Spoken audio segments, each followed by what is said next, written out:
خانقاہ ربانیہ نقشبندیہ روحانی معالج پیر مفتی احسن محمود نقشبندی صاحب۔ اب زکوٰۃ اور عشر میں چند وجوہ سے فرق ہے، جیسے میں نے عرض کیا نا، مصارف کے اعتبار سے ایک ہے، لیکن زکوٰۃ دینے کے اعتبار سے اور عشر دینے کے اعتبار سے ان میں چند باتوں میں آپس میں فرق ہے، بنیادی فرق ہے جس کو ہم نے سمجھنا ہے۔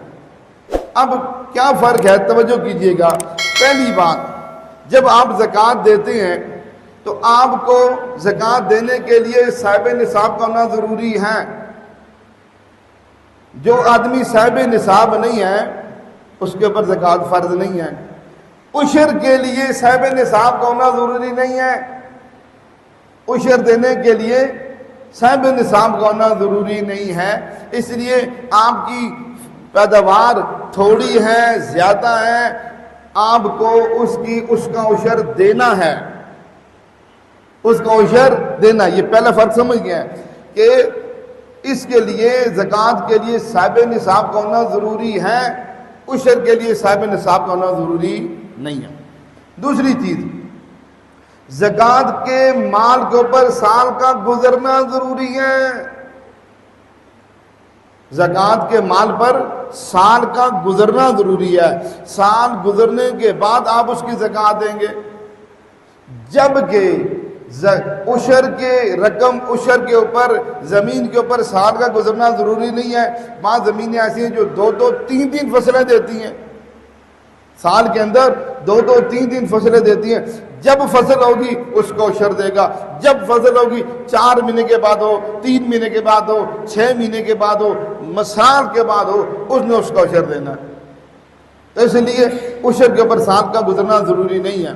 تیسری چیز یہ ہے کہ زکوٰۃ کے لیے شرط ہے کہ عاقل بالغ ہو، عاقل بالغ ہو۔ اگر کسی نابالغ بچے کی زمین ہے، یعنی باپ فوت ہو گیا، اب اس کے سپرد ہے، اس کی سرپرست ہیں، ہاں جی، اب بچہ بظاہر یتیم ہے، اب نابالغ بھی ہے، یتیم بھی ہے، لیکن اب شریعت کہہ رہی ہے کہ اس کے لیے زکوٰۃ کے لیے عاقل بالغ کا ہونا ضروری ہے، عشر کے لیے عاقل بالغ کی شرط نہیں ہے۔ اس لیے بچہ ہے، اس کے سرپرستوں کے ذمے، جس نے اس کو سنبھالا ہوا ہے، ان کے ذمے ہے کہ اس زمین کی یہ عشر نکالیں۔ اس کا یتیم ہونا، اس کا نابالغ ہونا، اس کا چھوٹا ہونا، یہ اس سے روک نہیں سکتا۔ یہ بات سمجھ آ گئی، اس لیے اس سے یہ بچ نہیں سکتا۔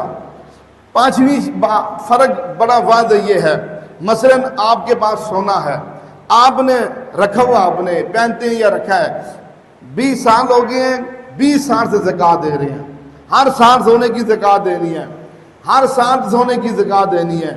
جیسے آپ کا سال پورا کا پھر زکوٰۃ دینی ہے، سال پورا کا پھر زکوٰۃ دینی ہے، لیکن عشر کے اندر اللہ نے یہ آسانی دے دی۔ آپ کی زمین سے 1000 بوری گندم نکلی مثال کے طور پر، آپ نے اس گندم کو محفوظ کر دیا، اس کے اوپر 10 آپ نے جب عشر نکال دیا، اس وقت آپ نے گندم ہیں، آلو ہیں، پیاز ہیں، ٹماٹر ہیں، الا بلا پھل سبزیاں جو بھی کچھ ہے، آپ نے اس کو محفوظ کر کے رکھ دیا۔ اس کے اوپر 1 سال گزرا، 2 گزرے، 5 گزرے، ایک مرتبہ عشر نکال دیا، 10 سال بھی وہ پڑی رہے گی، دوبارہ عشر دینے کی ضرورت نہیں ہے، دوبارہ عشر آپ نے اس کے اوپر دینا نہیں ہے۔ ہمارے ہاں جادو، جنات، بندش اور نظر بد کا شافی علاج قرآن و سنت کی روشنی میں کیا جاتا ہے۔